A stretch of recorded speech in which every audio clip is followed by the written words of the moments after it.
immigrants have replaced South Africans as the modern day slaves. Whether they want to agree with that or not is the reality. Because from what you're saying with the issue of I would helpers, push back on that idea. no, you can. Yeah. But if that was a bunch of white people marching the streets the other day, today the government would have come up with a comprehensive plan on immigration. What did day one look like? Where did this movement find its momentum? The target is government for allowing the issue of illegal immigrants to thrive in the country.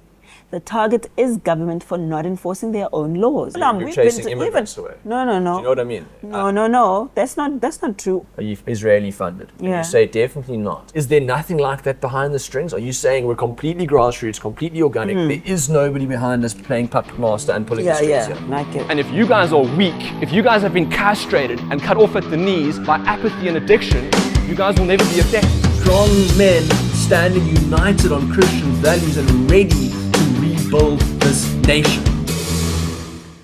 Ladies and gentlemen, if you haven't been living under a rock, you're probably aware of the March and March protests that have been going down across the country over the last couple of months, from your major city centres like Johannesburg all the way down to your smallest little surf villages like St. Francis Bay. Local South Africans are starting to raise their voices and tell a story that has so far gone unheard. I'm here with Jacinta, who is the face of the latest protests, to hear about her, where she's come from, and what the marches have been like, what her plans are for the future. Jacinta, thanks for being here. Thank you for the invite. I want to start off talking about you. I feel like people don't know enough about who you are and where you've come from. So tell me about, elevator pitch, where are you from? What has been foundational to your character being formed? I'm from KZN. I was born in Eshowe. Moved to Kwamashu because my family relocated to there, but we still have a home Eshowe. Grew up with grandparents because my mom and dad separated because there was political war and the whole apartheid thing. So my dad ran away, grandpa stayed, and the family separated like that. So I grew up with my mom's side of the family, and they raised me. My grandparents played a very big role in shaping who I am. My grandmother was a Roman Catholic, so we went to church even if it was snowing, even though it doesn't snow in South Africa. It's just like a joke. But like, I'm just trying to paint it, like how church was a big deal at home. They really believed in education, so everything was about church, education, church. That's why I think almost everyone at home went to school, got to university level, and then from there went to Johannesburg, lived there throughout high school and university. I came back to KZN, where I started my journey on radio, on UKZN radio. Okay. Because I loved radio so much. Yeah, and you've done well there. A lot, so I went to UKZN radio. The radio bug got me, started doing like community radio. I dropped out of university for a while. And as I was growing in the radio space, but I went back to school. I was like, I have to get a degree somehow. So while I was getting an education, I was working, got my degree as well. And that's how I've been. I've been involved in a lot of community activism. I've done a lot of things in my community. And I've used my radio platform to help a lot of people, because I think that's what my core beliefs have been about. It's about me being happy when other people are happy and when I bring about change in my community. So yeah, I think that's it really. Then I got married, and now I'm married with my husband, and that's it. Amazing. I think it's just cool to have a little bit of insight into you and who you are as a person. We hear so much about the movement that you've built, but I think very few people actually have got any insight into who you are. Yeah. And I think that's very cool too.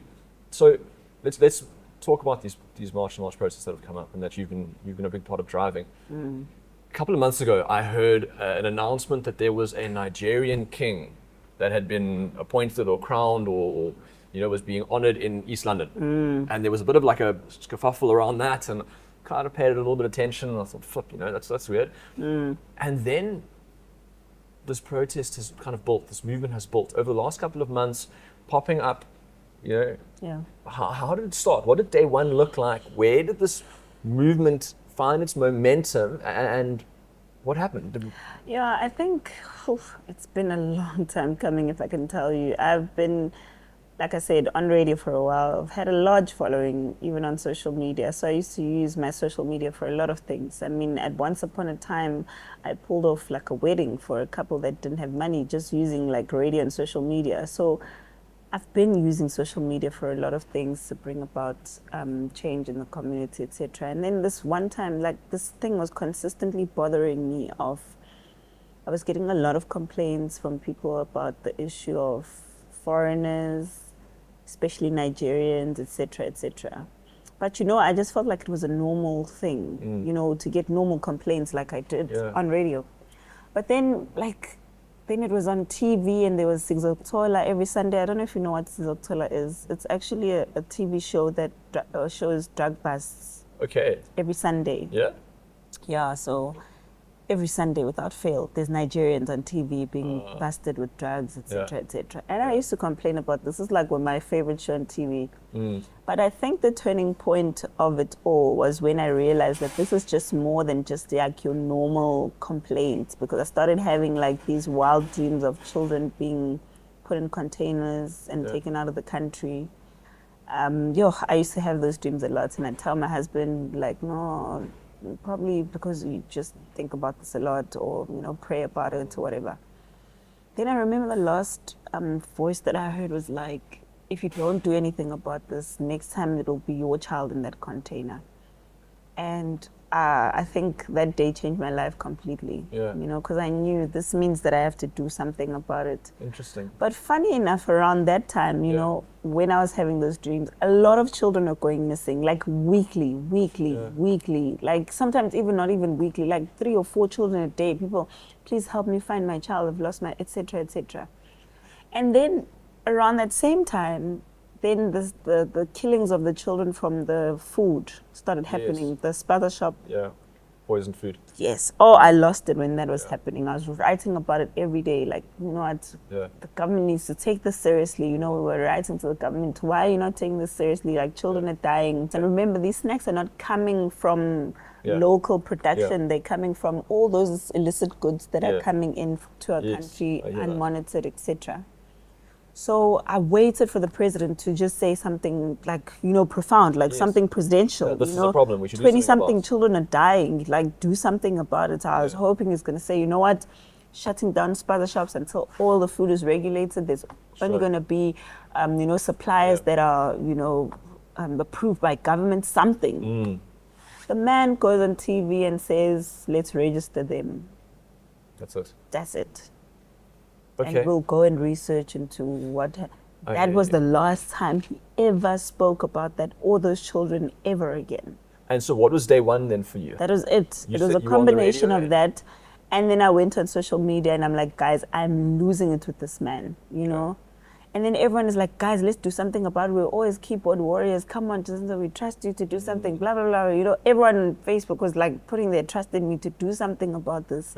Because we're all outraged. We're sitting there on Sundays, always outraged, always sitting there, always outraged. Communities are complaining, outrage, but it's always on social media. So then I said, okay, guys, you know what? It's January now. I think I remember very well. I think it was in January. Let's do something now. There's March. Let's march in March. And that's when we started March and March. But it started as March in March. I hear you. Then after our first March in March, now March is over, right? Then everyone is like, okay, what's next? And then I'm sitting there like, March, okay, April. what is next? I was like, do we say March in April, March in June? I sat there like, gosh, what are we going to do? And then it just hit me like, okay, don't have to change the march, because that's the important thing about it. Freedom was attained through marching. March must remain. So I said, okay, let's say march and march. Let's change the in to and. And then continue to march and march, which is a continuation. And I've heard the stories. Being on the ground, speaking to protesters myself, I've heard the mother who has lost her daughter to dirty drugs from a Nigerian gang. Prostitution. I've heard about the young man who has a matric or a degree and can't find work, and he goes home to his family and cannot provide, and he sees the Malawian or the Zimbabwean or the Mozambican or whoever it is with work, and he says, this isn't right. And I see or at least I hear of the slumlord syndicates that are hijacking buildings or RDP houses. I know that the majority of Zamazamas are undocumented illegals. So I see that. What do you think, if you had to summarize the pain points of the movement, what do you think are like the big Sure, I think items? the most painful part of them all is a government that doesn't listen to you. I think that's the biggest problem here, because if the government listened to the people, we wouldn't be here. You wouldn't have You know to what I be. mean? We wouldn't have to be, because the government would have solutions, like I'm telling you now. Yeah. It started with the president ignoring the deaths of South African children. Yes. But you see what the painful part is that if those were foreigners or the children of foreigners, they know the outrage would come from the rest of the world and they would have acted accordingly. So we don't get the same, type of protection in our own country because the rest of the world is going to say, what about foreigners? That's why we're here. I've said this before. I think that what we are seeing with your movement is the natural consequence of a government that is unresponsive to the problems of its people. Absolutely. And if the publicly elected governing body, like the people that have been put there to serve as public servants, aren't doing what they're supposed to be doing, this is what comes out. Absolutely. What I have been impressed by is how peaceful it has actually been. In a country like ours that has the murder rates of a war zone, right? And I'm not saying that there haven't with been anger. I'm not saying that there hasn't been some isolated incidents, right? I know that there have been some people who have been chased away that have got papers. I know that there have been some people pulled out of their houses. I saw something about that online recently, of a news story. I understand that, but for the most part, the fact that the mob, which generally once it's been set up and is rolling, it's very hard to control, has been so peaceful. I think we were expecting like Durban July riots, most South Africans, I think, and it's actually been relatively peaceful considering. What do you attribute that to? Look, I think we've spent enough time with the people to know that things were going to get out of hand and quickly. Trust me, I think a lot of people don't realize how much our movement has contained the anger of the people. I can imagine. And people take that for granted. Like we just woke up in the morning and everyone is just peaceful. First of all, it started with people being scared to express just how angry they are. Yeah, because you get labeled xenophobic. Yes. That's been the natural thing. But within communities have been fed up. Sure. And that has been my fear, that once it topples over, people are going to start dying and nobody's going to be able to stop this thing. So we've managed to teach people of their rights more than anything and remind them of their power. I think that's the most powerful thing that our government hasn't been able to do. Our government has disempowered South Africans, truly. I hear you. And to remind them that, listen, you have the power in you to say, we've never been consulted when it comes to ZDPs. We've never been consulted when it comes to refugees being in our communities. We've never been consulted with giving foreign nationals the right to come open spaza shops. That is where your power is as communities. But you're not going to be able to communicate your power through violence, because we come from a violent background.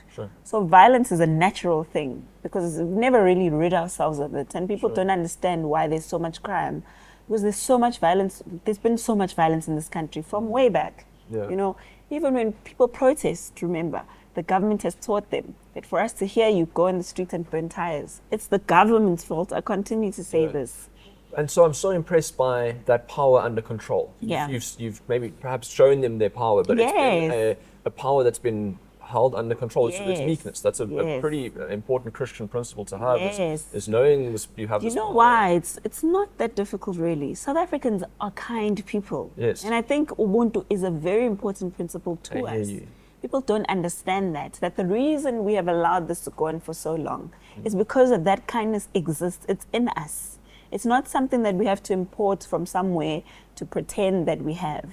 But when kindness is overused and people feel mistreated in their own country, that kindness slowly dies out. So we have to try and balance between, remember that kindness, don't let it go anywhere, but also you are just as important as a foreigner in your own country, and don't let anyone take that away from you. The government is the problem. That's why I think we continuously say that the government is the problem. The unfortunate part, though, is that when South Africans wake up in the morning, they don't see government, they see foreigners. Yes. You see what I mean? Yes. When they go and they're on social media and they're saying, foreign nationals who are in the country legally must go. The people who respond and tell them we're not going anywhere, you won't do anything to us, are not the government. That's where the problem is. Trevor Noah is a very liberal, call him a clown, an entertainer perhaps. He said something that I thought was wise the other day. Yeah, I heard him. And I actually took note of it because I don't often hear him say something that's profound. He said, it is easy to feed the poor dude on the street when your own fridge is full. Yeah. When your fridge is empty, it's a lot harder. And I think it is governments failing that we're here after 30 years, that not even the border withstanding, right? The fact they haven't had a border for the last 30 years is a problem. But our economy is stalled. We need to have at least 3 or 4% to have any kind of dent in the unemployment rate that we have, which is insane. I think it's like 43% on a broad basis. And we're at like 1%. So there is no hope for this future. There is no hope for more jobs coming.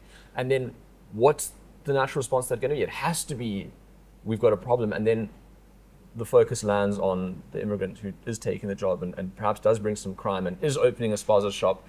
Very, very organized.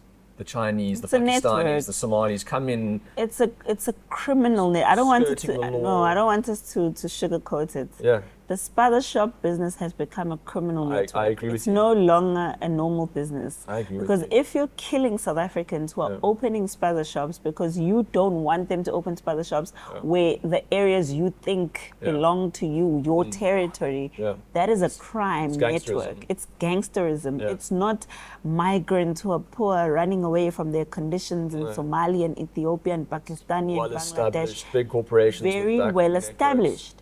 And all of these people know each other. They have networks. And the biggest problem of this all is the money network. Where is the money that they are getting from these spaza shops? Because it's not going to SARS. It's not coming back to our economy. On top of that, the goods coming from the ports, it's a network from outside of South Africa. It's not a network in South Africa. And it doesn't benefit us either. The people keep making this thing look like it's all glossy. Like, it's poor migrants coming in because they're poor, they're refugees and asylum seekers, and they need to survive.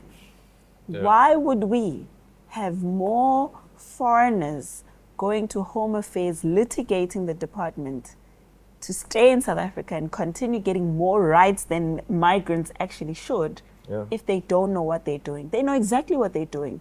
And let me tell you, you know exactly what they're doing because now they've started going to try and get voted for in communities and starting their own political parties, etc., etc. There was even a video of a member in parliament. I think I'll find that video. I'll try and find it for you. Who was saying that the Jews are coming here in numbers, so therefore we need to make sure that we bring in more Pakistanis from Pakistan to come to South Africa. I'd rather just have South Africans. That is exactly my point. People are saying Jacinta is funded by Israel. I'm like, do you guys not hear what I'm saying? I don't care about foreigners coming from Israel, from Pakistan, as long as they have their paperwork. Even besides getting paperwork, because that's another element I want to go into. I care about South Africans right now. And I agree with you. I don't think that it's unfair to say I'm for my family first. Yes. I'm not unkind if I put a lock on my gate and don't let strangers in. Not at all. And it's hard to say, we can all come in and share of our infrastructure when our infrastructure is failing and cannot deliver services to its own people. Exactly. And our president has stood up State of the Nation and said, all are welcome. We won't send anybody away. Please all come and use our infrastructure. And then South Africans are saying, hey, I can't get what services. Infrastructure are you wanting us to share with people in the first place? Okay, so but then answer me this. It feels like once we have chased all of these immigrants away, say they're gone tomorrow, that it will not have fixed the underlying problem that is government failing. But you see, that's where I feel a lot of people are wrong. Okay. The issue may be about migrants, but it's far bigger than that. It's about fighting a system. Okay. which is a government system. Yeah. And once people are able to stand up to their government and remove that system completely, it ushers in new opportunities for new governance and a new system to take over the country. Is there a further larger revolution on the horizon then? The revolution has already started. And what does The it minute look like? South Africans are not sitting on their phones Yeah. and they are on the streets demanding, Yes. trust me, it means this country will never go down. Okay, so then that scares me a little bit, and I'll tell you why. I see the immigrant being made scapegoat, rightfully so. There's criminal elements, there's jobs being taken. I'm not disputing that, and I agree with you that they need to go. We need law and order. Okay, once they go, our economy is still stalled. Right? There may be some more job openings, but the economy is still stalled. We still don't have the infrastructure. We've still got crime. Who's the next target? But you see, that's where the problem is. But who's the next to blame? There's is my no question. target here. The issue is with government. The issue is with the system. But if we're saying the it's with system government, is allowing for migrants Yeah. to currently clog the system so that South Africa does not grow, I hear you. then the problem is not only the migrants, it's the system. So hear when you. we fight the current system, Yeah. we remove the problem, which is the migrants that are not allowing us to fight the government. I said this in one of the interviews. Let me explain to you how. Okay. Let's talk about capitalism, for example, Yes. which is obviously we're in a mixed economy right now. Now, capitalism is the one system that has led us to come here where we are today, where we have millions of migrants that are unaccounted for because of cheap labor, right? Yeah. With cheap labor comes how many other problems? Obviously, South Africans not working, the rich becoming richer, poor becoming poorer, poorer people become criminals because they need to survive. When they need to survive, now they're going to end up fighting the rich. Obviously, that's a system, that's how it works. It's like a ripple effect. Yes. Now, if we're saying to the poor people, you have an opportunity to change the system. Yes. You can change your government. I hear And you. by changing your government, Yeah. it means dismantling all of these things at the same time. is Because the- remember, let me give you an example. When we say that there's a lot of crime, migrants, whatever, right? What happens? There's more police visibility. When there's more police visibility, it's not just to fight migrants. When the police are there, they're not going to say, oh, no, I'm just chasing migrants down the streets. I'm going to ignore you while you rob a store. It's not going to work that way. Even those who are committing crimes, there's more police visibility for all crimes throughout, which is something we've never seen happening in the country before. And I'm for more policing. That's Yeah. great. But come back to the idea of we've put a target on the immigrant. That's the problem that we have within the system. And we're saying there's this bigger systematic problem that we have to take on. What stops us from then saying, you know what the next problem is? We're not putting white a capital. no. They need to go next. There's always been a target on white capital. So that's That's what the I'm saying. thing. So That's now- why the EFF So now is we've here today. organized and we're seeing movement, we're seeing our power, and we're rallying behind the revolution. And first we're saying immigrants out. What's to stop the next target? Because we need a target. There always has to be someone to blame. No, you see, that's where you and I will disagree. I'm not There's no disagreeing, I'm asking the target. question. The target is government. I repeat that again. But it's pointed at immigrants. No, the target is government for allowing the issue of illegal immigrants to thrive in the country. The target is government for not enforcing their own laws. The target is government. But you're not marching on Parliament to take on Parliament. No, we are. You're We've chasing been to immigrants away. No. Do you know what I mean? No. That's not true. All our marches went to either a government building or a police station. Yes. Ours ended at the police Sure. station, Point Road. You know Yes. why? Because Point Road is one of those places with organized crime where Yeah. all of these Nigerians and all of these people are committing crimes. Yeah. There was one that went straight to the union buildings, which was not the first time we went to the union buildings, by the way. And all the other provinces went to a government building. And so you're going to the building. Yes, and and you're we're saying, handing over memorandum to government and demanding answers from government. And these memorandums that we're handing over, by the way, are listing the same laws that we have in the country that the government is meant to be enforcing. It's not sitting there and saying, we're going to tell you there's 2 million migrants, remove them. What? No, we're saying there are laws that you wrote down. Yes. And you said, in order for me to hire a foreigner, for example, I need to follow this process. Currently, you're the same government that's not following that process. So the We're immigrant not gets saying, kicked out. The immigrant's being removed. listen, I don't want you to, you see, this is why I want to keep shifting the goalposts to government. Because we're talking about the law here. We're not talking about the immigrants. How does the government get kept to account? That's what we're doing right now. I've Okay. been to Parliament personally to make them account for them not enforcing their own laws. I've met with different ministers, education, the police minister, etc., etc. Because what we are referring to, I'm going to say again, is not the immigrant.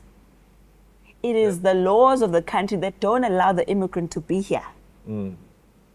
Now the clash comes when the immigrants themselves, this is where I want people to be honest with themselves about the immigrants in this country. Immigrants in this country have been protected for a long time. That they've gotten entitled, Sure. they've gotten arrogant, and they've gotten very brave, right? Sure. I saw some Malawians on the camera saying, you guys can come and you are sort lazy, it out." you are this and that. That's what I'm trying to say. Sure. So you can't expect that to not play a factor in people being angry. Sure. Because like I say, we are fighting our government. Our marches are to I our get it. government. We're not going to the drive-in where the Malawians are and saying remove. If we wanted to do that, trust me, we would have done that. We are seeing some people being grabbed and chased away and papers checked. Well, That's been on the let me tell you, commentary, I don't want to account for things that other people are doing. That's not on us, Okay. because we've never even preached that. Okay. I'm going to account for what we say and what we do. So, like I said, communities are angry. Remember, I said this from the beginning, from the onset, and that is because of government's failures. But I still maintain we must never take away from the role that the immigrants themselves have played.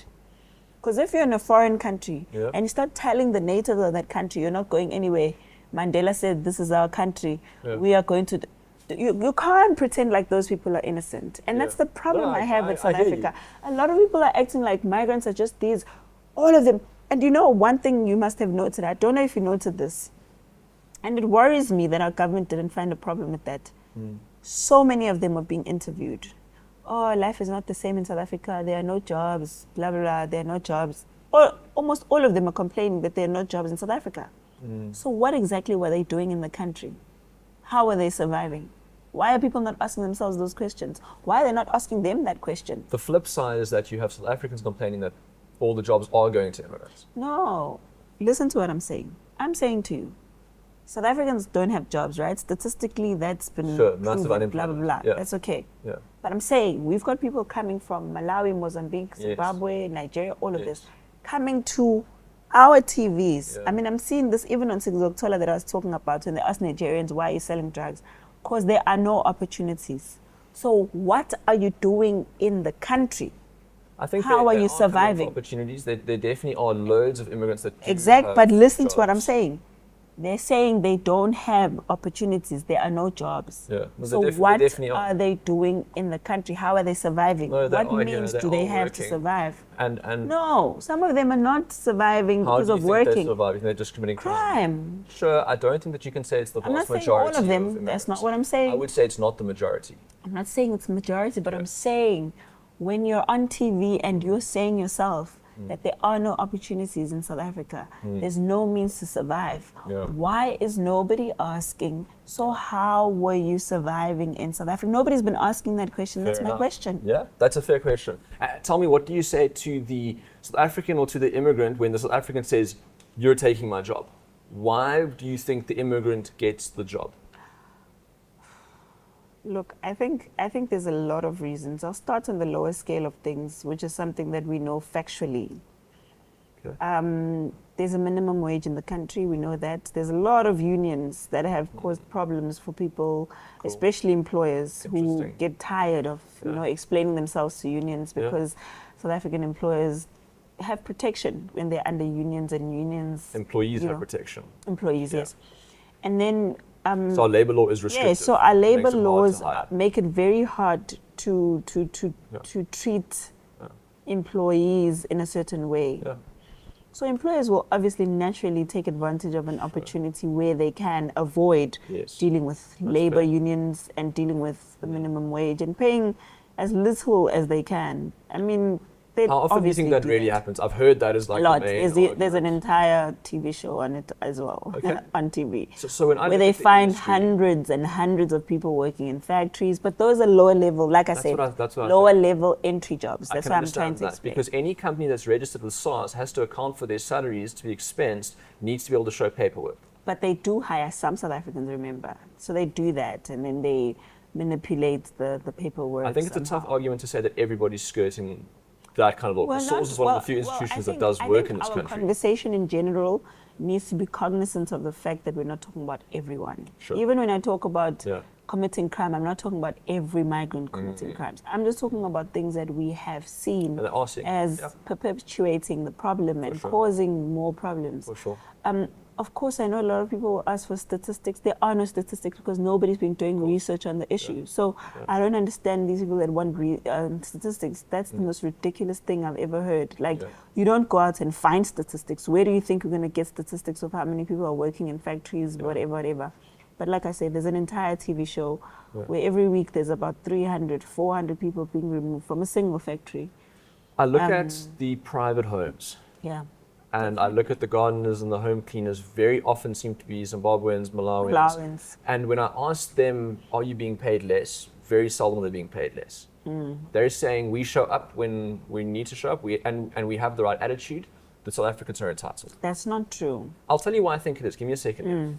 I think that if you travel thousands of kilometers to come and find work, That's the only thing you're coming to work. You see, that's what I think say if you as don't well. have a SASSA grant to rest on, That's what I say as well. and I think that there may still be an underlying animosity and hate, especially towards white people, as being the problem, that causes the South African to The say, friction, I definitely don't want to work with you. Yeah. That the Malawian doesn't have. Yeah, you see, I've termed this way. It's so unfortunate. I don't think South Africa really healed from apartheid. We pretend as if we've gone through it, but we really haven't. You know, because sometimes, as Black people, we have preconceived ideas of what a white person is saying to me. Sometimes it's not what they're saying, but sometimes it is what they're saying. You know what I mean? And some white people have never really honestly moved from their thoughts and their convictions that they had back then. So that's where the problem is. I always say the immigrants have replaced South Africans as the modern day slaves. Whether they want to agree with that or not is the reality. Because from what you're saying, with the issue of I would help, push back on that idea. no, you can. You can. Everyone does. I don't think immigrants are, for the most part. There will be businesses who do pay less and take advantage of being able to skirt labor law. I get that. I don't think that it's majority of the companies, and then I think majority of the private families that hire help, they want someone who doesn't have an underlying level of animosity and is then paid the same for that. So let me correct you where I feel like you're wrong. That's where I was going, because remember, even during apartheid, the people that are working in homes were Black people. Sure. And my grandmother was one of them. Sure. And they were treated very well, contrary to popular belief by some people.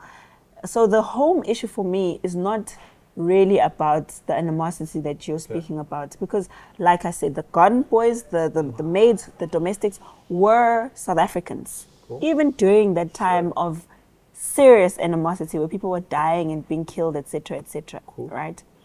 But this is why I want to move to modern day slavery. It's exactly what you mentioned, that Malawians, Zimbabweans, etc. First of all, their living conditions are not that of a family setup, right?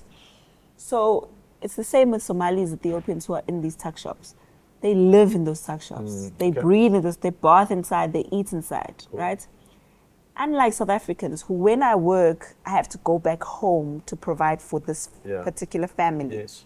And we have a certain life that we live, right? Got a basic that you need. Yes. So that's why you'll see all these hijacked buildings where there's 4 families living in a 2-bedroom house. Because we don't care what conditions we live in, as long as we can take money back home. Yes. Which is why I call it modern day slavery. So you can live in the worst conditions, be treated in the worst way, but because you need this money, you won't even complain even if you work until 12 o'clock at night. Yeah. It's the same with these tuck shops, because remember, back in our days, as a culture, even in our African families, there was a time where you had to be home. All of us. You had to be home. That was a family thing. At home, get at a certain time. Some families would pray, some wouldn't pray. That was the culture. Now, these shops are open until 12, 1 o'clock in the morning. Boys are hanging out in those shops. That's where the drugs come in. That's where the alcohol comes in. That's where a lot of things that are not our norms have changed. Say and we that's send the immigrants problem. home now. Do you think that there is perhaps something to be said for us changing labor law, cutting away a minimum wage, which is a synthetic flaw that is not necessarily free market and is actually can be a detrimental and a down current on employment? Is there not work that we can be doing within our system itself to change employment for people, kickstart businesses? Right? Is there any part of your mind that says, we're going to get rid of the cancer, the wound, scrub it out, but what can we do to really grow the body again? Is there any kind I of don't thinking think there? there's any need to get rid of the minimum wage. Okay. I think the biggest problem that we must look at is these many taxes that we're paying. Because, Fair. businesses are paying ridiculous amounts of Fair. tax Sure. for survival. And sometimes we don't even know where SARS takes this money, Those are things that we should be worried about. Minimum wage is for survival of a worker, and they deserve that money. They work for it, An employer can't be cutting money that I worked for. Yeah. But as well, the employer can't be paying a ridiculous amount of money to SARS to maintain the business. I think we don't really pay much attention to SARS. Yeah. And I think that's where most of our problems could possibly be solved. I agree with you big time there. I'll 100% back that with you on that side. Tell me, you mentioned going to Parliament in the past. There was a meeting with the President and some of your colleagues. Yeah. You didn't get an invite to the meeting. No. What happened? Why? I don't know. I don't even want to delve much into that because sometimes I know politics is like a dirty game. Yes. Sometimes they could be doing this for their own reasons to try and fit into some narrative. Are they trying to create a split?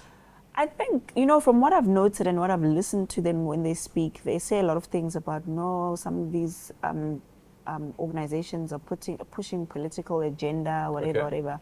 So I do feel like they're trying to imply that maybe like this whole, I've noted a lot of fear around Jacob Zuma, and I have a Zuma surname. We're not related to Jacob Zuma, but for some odd reason, I think this is the only surname in the world where you can have the same, there can be a Smith in South Africa, there can be a Smith in America, but nobody says, you're a Smith, are you related to Jacob Zuma? Like everywhere I go, like, is Jacob Zuma your father? Like, I've only had the Zuma surname for a couple of years, but my God, it carries a lot of weight. It's scary. Like, it's got a lot of negative undertones to it and a lot of... So I'm just like a Zuma who's married to my husband, who's not a Zuma, who's related to Jacob Zuma, but somehow anything that you say is already attributed to Jacob. You can't... we've spoken to a lot of political parties. Almost all of them. ANC was the first political party, first one.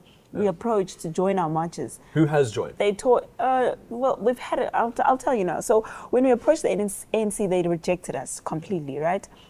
And we've met with a lot of political parties. Underestimated you. Yes, they did, unfortunately for them.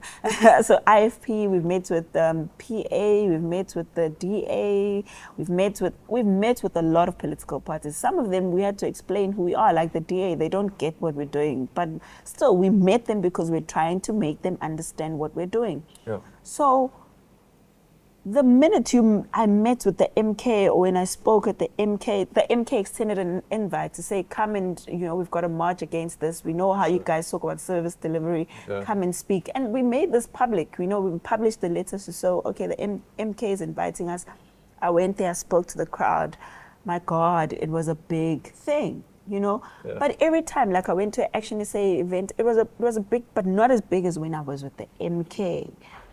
So I just sit there now, and I really feel like the ANC fears Jacob Zuma terribly. Do you think that the politician, who has climbed in? Who has supported you guys? Who are you seeing there? Well, we've got a lot of support from a lot of organizations, political parties. I'm seeing Patriotic Alliance at the marches. Top councillors. I've seen Action SA used to be Patriotic Alliance. Gaten did a 360 on us now and saying we're going to be violent. Action SA that I'm seeing? Yeah, it's Action SA, the Green. It's definitely Action SA. Patriotic Alliance did a 360 So tell me what Action SA is. Well, Action SA for us, I think they've spoken a lot of sense around the issue. They've been, we've seen Herman Mashaba not only just speaking about it, he was a mayor of Johannesburg for a while. Is it politics, or are they believers? Like, are they running the numbers for the local election? Let me explain. With Action SA, genuinely, I know this is their standpoint, because when Herman Mashaba was mayor of Johannesburg, he did enforce a lot of change that was speaking to the issue of hijacked buildings. Even now in Tshwane, Dr. Nasipi Moya, it's the same thing. They're really showing that they're IFP has been consistently on this issue, even from the time of Dr. Mangosuthu Buthelezi. You know, he was the Minister of Home Affairs at one point, and he said, you know what, we need to control this issue. You know, it's even in their manifesto. So it's not just politics. There's actually, for some of them, it's not politics. I mean, we're not children. We're aware of those who will take chances, etc., etc. But I mean, we know where we stand on this issue, and we even told them, even with the IFP Action SA, MK, whoever says that they are with us, we tell them, even when you come into power, we're not going to not hold you accountable just because we align on this issue. This is exactly when we will hold you accountable, because you can't walk with the people and say that you're going to enforce change, and then when you're inside, you turn around and not do it. You know, so that's our point. That's our existence. They know this. They know every time we meet them, we say, we are going to be like your soundboard. Every time you move from what you've promised the people, we'll take you back. I know Herman Action SA had kind of punted you as a political runner for the mayor of Eteguni. And you had said no in December. By May, you're saying there are a whole bunch of parties that are starting to approach. Yeah, there's a lot. Have you got any kind of ideas towards politics at this stage? No. Why not? I think, you know, I said this before, like, I'm trying to fight the system, as I've been saying. I don't think I'll win the fight if I'm in the system. You know, I can for me, that. I think it's important to have people who are not, who can look outside without being inside. Yeah. You know? That's fair. Because I know some of the people are willing to listen and reflect on the decisions that they're making, you know, by listening to what the people say. Some are just not there. I don't disagree with your decision there. I think it's a good strategic move. Yeah. You are almost like this independent thing. You're not climbing into politics, but you were invited 2023 to the International Visitors Leadership Program hosted by the US. Tell me about that, because the natural question is going to be, you know, are you a plant put in here by the states to try and bring some, you know, destabilize, because there is this animosity between the states and SA at the moment. Anything to that, or was that silly? That was 2023, by the way, when I went there. There was no Trump at the time. But it was still actually good to put people in place. No. I think if you do a bit of research on the IVLP program, even the Nelson Mandela Washington Fellowship program, so many people who are in leadership today went through those programs. A whole lot of people. And none of them have assumed the stand that I have, actually. Some of them have taken their own direction. And funny enough, I was laughing at the fact that they're claiming that when we went there, we went to learn about, I don't even know what they're saying. But when we went there, funny enough, to the program, you spent 3 weeks learning about disinformation and misinformation. And we went to radio stations, we went to the state departments, a number of them. But definitely not a controlled asset. We went to, you know, I'm getting there. I'm going to tell you why it's so funny that people say it's a plant.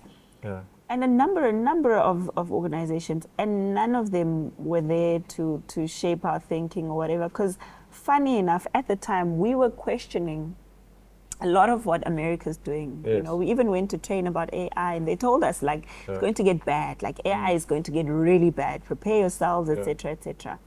Now, the funny part about me being planted, is that when we went to that leadership program, it was only African countries. So there's a representative from every single African country. So I'm trying to figure out in their head the dynamics of me being trained to be a plant. So you said they weren't so really was Americans. There was never a time where there was an American, a single American. All of us were from different African countries. That's fair. To learn Interesting. and share our inputs on what's going on in our country. I mean, I got to learn about the media houses in other African countries. This is what we do. Nigeria, that's why even today, some of them have reached out to me to say, hey, this is what's going on in South Africa. Is it true? I mean, there's another one of our colleagues we went to at the time was from Burkina Faso, who I actually learned a lot about Burkina Faso outside of what's in the media from him. And we share, listen, this is what's really going on, this is what's not real, etc. And that is ideally what the program is about. I don't think America would take me to a program with other Africans so that they can come back and say other Africans must not be in South Africa as they claim. Fair enough. You know, it doesn't even make any sense, because the people that I was with at that training, I can even call one of them here. We still have a group where we're all in that group together. We can call them today and ask them. Relations, not yes, being yes, an American and plant. ask them, Guys, was there ever a time where Jacinta was alone with whoever it is that she was alone with? Or, because that thing was tight. I still have the schedule today. We never had a chance to breathe, and at the time there was still like the whole thing of COVID. In the morning you had to test for COVID. In the afternoon test for COVID.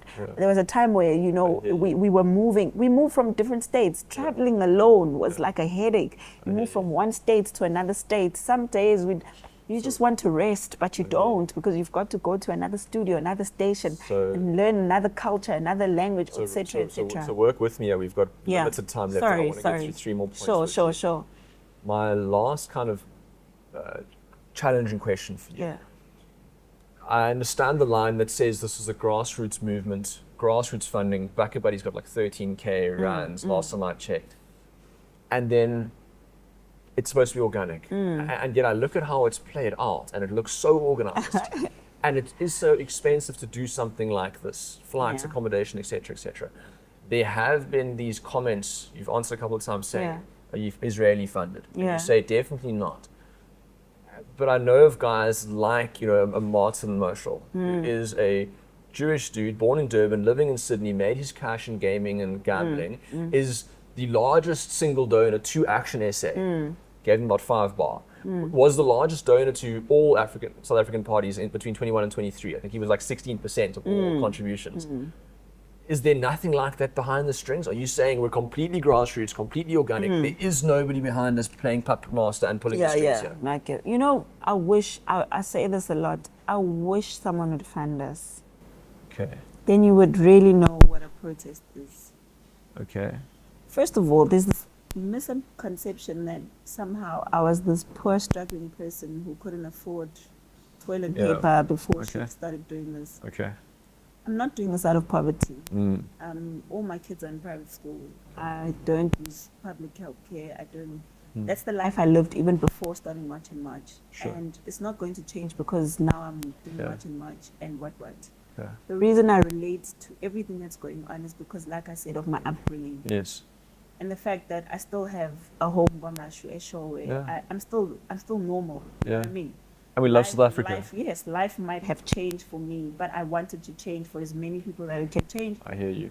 It's not just about me. Yeah. You know, this thing is far bigger than me. You know, if you are a person that can only think about yourself and within yourself, you never grow as a person. And having been on radio taught me how many problems people have. Sure. Outside of the things that I know or understand. You know, people have serious problems out there.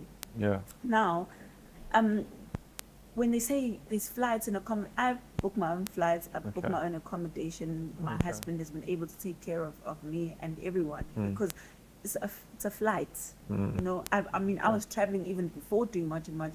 I was proposed to in France. You know what I mean? It's not like your first time flying. I get you. You know, I got excited because Jesus Christ, there's March and March, now I can fly. I was traveling with my own money. I've been to several countries with my husband, just traveling. Having fun, you know what I mean? And we wanted that for ourselves to say, you know what, we want people to travel to life and feel safe. So completely distancing ourselves from any kind of accusations I'm just going to explain to you. When people say that, where do you get the funding from? I ask myself, funding, what funding do people think we need? Okay. Exactly. That's we cool. need transport, people come for themselves. So organic, grassroots. People come for themselves. I hear you. People buy their own t-shirts. When they need t-shirts, there's no food that's being provided. There's no anything that's being provided.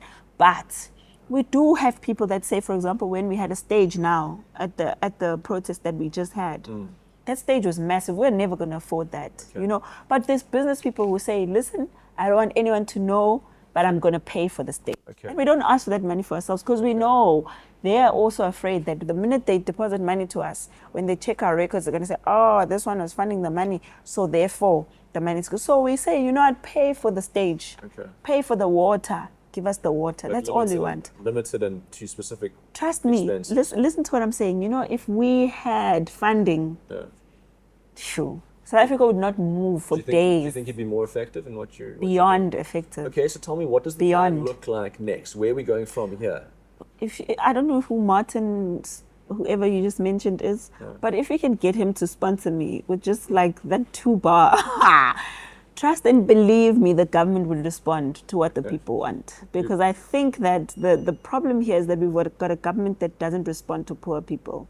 They want poor people to act outside of character so that they can change from looking at the concern to focusing on what they're doing. Yeah. They've mastered that. Sure. So they no longer talk about immigration crisis. Yeah. They talk about violence. Because they've been the one talking about violence. We've never mentioned violence, by the way, not once. Okay. So now that's what the government wants to achieve. Yeah. They want to shift the focus from the immigration crisis to being about South Africa being violent. And I say this even now, you might not understand this, but if that was a bunch of white people marching the streets the other day, today the government would have come up with a comprehensive plan on immigration. And you know I'm not lying. You know I'm not lying. I don't know. You know I'm not lying. If that was a bunch of white people there, trust and believe me, the story would have been different today. Cyril Ramaphosa ran to America when a few white people from AfriForum said, there's a white genocide in the country. He responded like this. He jumped. He sent ministers and whatever. What is he doing now? Responding to violence. A violence that we've never had, by the way. He's not responding to the immigration crisis. I'm still saying, they've never given us a solution to the immigration crisis until now. So you're a benevolent dictator of the country. You don't have to put anything through Parliament. What you say goes. What is your solution? Me? What's your 3-step plan in terms of how we work this out? Simple. First of all, secure the border. We don't have a border. Okay. That's all we're asking for. Our border is operational at 25%. This is something we were told by border management. 25%, which means we don't have control of 75% of what's coming in and out of this country. That is ridiculous. And no country can survive that way. Sure. First of all, secure the border. Yeah. Second of all, now you've got this problem of people that are already in the country. You can only solve that by talking to the countries that these people belong to. Sure. Fix your diplomatic relationships with these other countries so they can come and collect their people peacefully without fights. Because nobody who's in the country legally should be here anyways. Thirdly, fix your legislation so that it doesn't allow for a time where this must ever happen again. Those are the 3 simple, fast solutions. I like it. I agree with it. Thank you for the chat. It's been awesome to hear from you and hear your heart, hear where you came from and where you plan on going. All the best with what is ahead of you for this movement. I'm tired. I just hope it ends quickly. You know, if the government can say tomorrow we're doing those 3 things, I can go back to sleeping peacefully and just like never be seen in the media again. I'm so tired of people's opinions, people's dictations, people's assumptions and whatever. I can probably even go back to radio, you know, and just... for what you have managed to do, to stir up the people, to have impact and influence. Well done on keeping it peaceful and yet still having your say. You playing a big game and it's been cool to watch, and I wish you all the best of luck for your future. Thank you. God bless. Thank you. I appreciate it so much. Thank you. Cheers, man.